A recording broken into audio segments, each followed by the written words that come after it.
பசுமை மலைகளுக்கும் காடுகளுக்கும் நடுவில் சிரிப்பும் வண்ணங்களும் உயிர் கலந்த ஒரு சிறிய கிராமம் இருந்தது.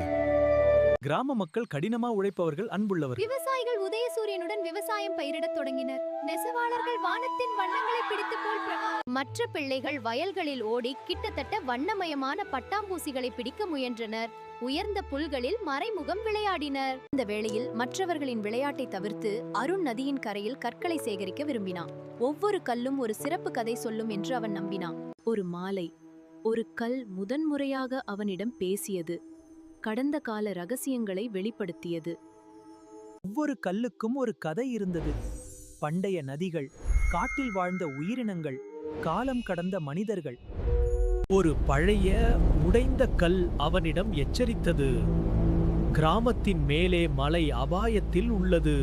நான் சத்தியமாக சொல்கிறேன், நான் பேசும் கற்களை கண்டேன். அவை உயிருடன் இருந்தன. பேசும் கற்களா? இது என்ன புது கதை? பயந்திருந்தாலும் அருண் விடாமுயற்சி காட்டினான்.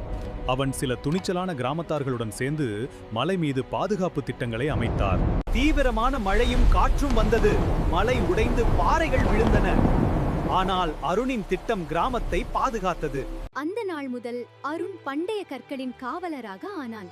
அவன் எப்போதும் கவனித்து கற்றுக்கொண்டு கிராமத்தை பாதுகாத்தான்.